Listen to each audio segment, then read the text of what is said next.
Bandeirantes, a rádio que tem opinião.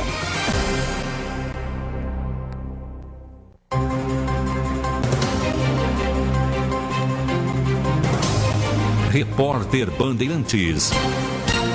Reportagens, entrevistas, comentários e projeção dos fatos com credibilidade.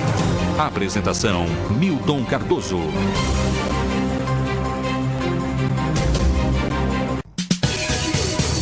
Suspensão do processo de impeachment é mantida. Ato pró-Dilma reúne manifestantes em Porto Alegre. OAB defende afastamento de Eduardo Cunha. País terá protesto a favor do impeachment de Dilma Rousseff neste domingo. Ministério Público Federal deve apresentar denúncia contra José Bunlai na segunda-feira. Polícia Federal intima Lula a depor sobre venda de medidas provisórias.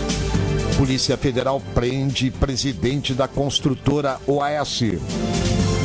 Empréstimo para o 13º salário dos servidores do Rio Grande do Sul pode ser contratado a partir de terça-feira. Preso terceiro suspeito de espancar motorista do Uber. Os principais destaques do que você acompanhou pelo Grupo Bandeirantes nesta sexta-feira e as manchetes do sábado, 12 de dezembro de 2000, eu ia dizer 12 de outubro, né? Dia da Criança. 12 de dezembro de 2015.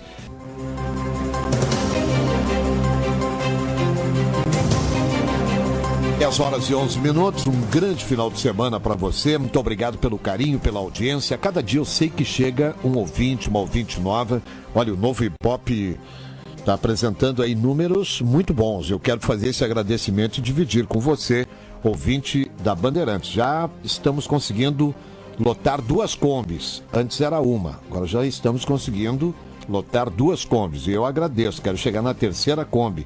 Muito obrigado pelo carinho aí, né? Onde você está no trabalho, está me dando carona no seu carro, na sua casa, está de férias. Obrigado. Participe, esse programa é seu.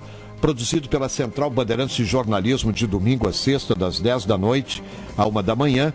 Você participa pelo 93660949. As mensagens para o WhatsApp e as mensagens também para o Torpedo. Pois bem, meus amigos, já vamos iniciar o nosso debate. Sabe, professor Carrion, acho que a solução ética, mesmo, seria a dissolução do Conselho de Ética da Câmara dos Deputados. Depois de 6 adiamentos, troca de relator, manobras variadas para poupar o presidente Eduardo Cunha, só faltava mesmo, sabe, doutor Antônio Brum, uma cena de pugilato entre, eu diria, 2 mequetrefes que usam botão de deputado. No final da baixaria, nada de novo.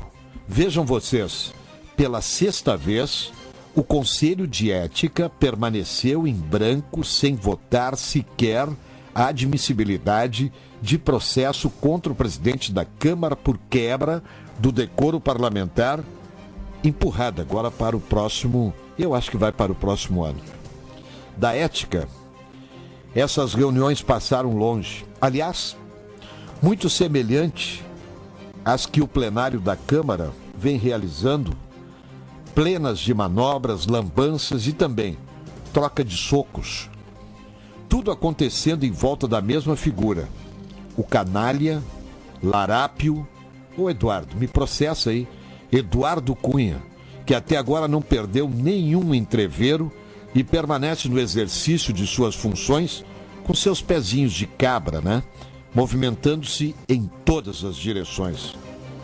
Fosse realizado, professor Eduardo Carrion e doutor Antônio Brum, um plebiscito para saber se a população aprovaria a dissolução do Conselho de Ética e do Congresso Nacional, fatalmente a imensa maioria digitaria favoravelmente.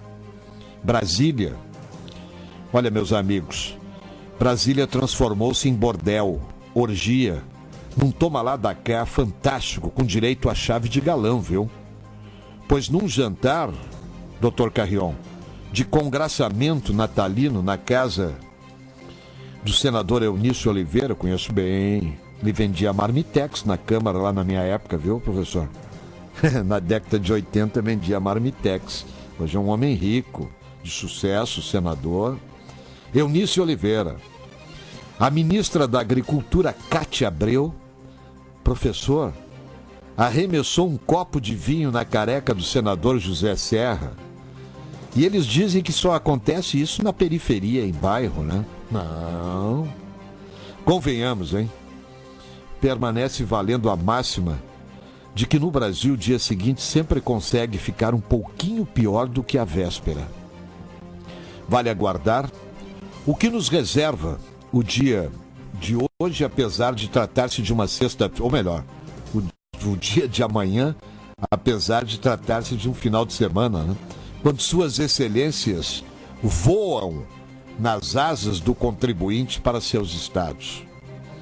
Por mais triste que seja, o país vai chegando à conclusão de necessitar de ampla, geral e restrita limpeza. As instituições encontram-se em frangalhos.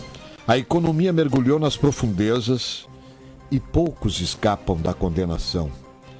A dissolução só não se tornaria um anseio comum pela certeza que a alternativa seria pior. Até porque as investigações sobre a corrupção aproximam-se de seu ponto de ebulição, chegando à família de Lula, e Luiz Inácio terá que depor na Polícia Federal nos próximos dias.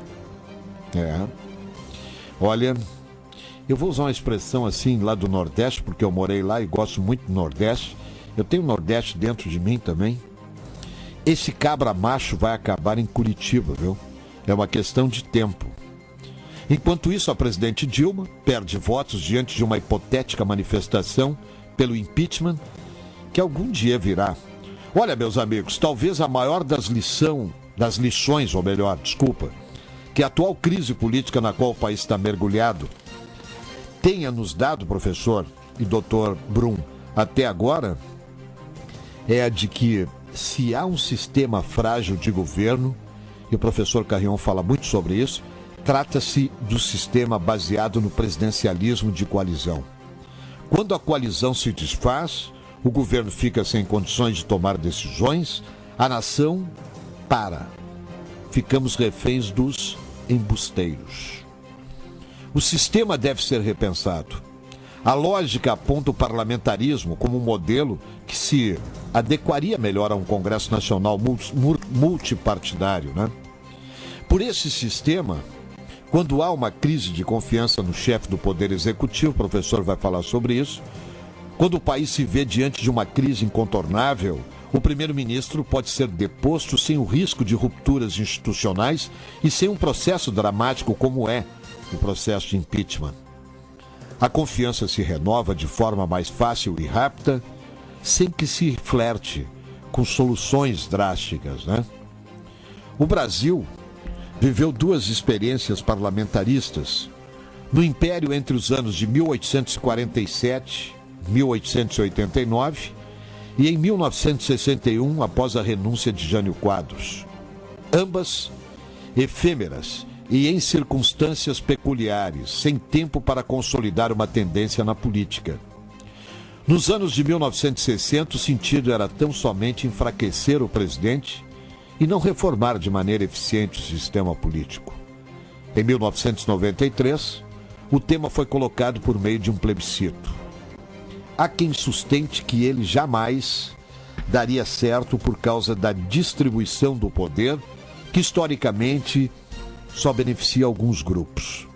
O resultado foi um retumbante sim ao presidencialismo.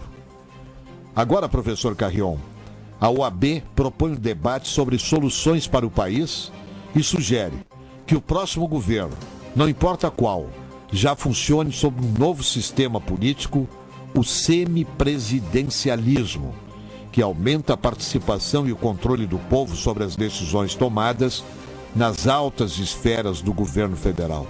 O professor Carrion conhece muito porque viveu no país que tem o sistema do semipresidencialismo, que é a França, modelo adotado pela França.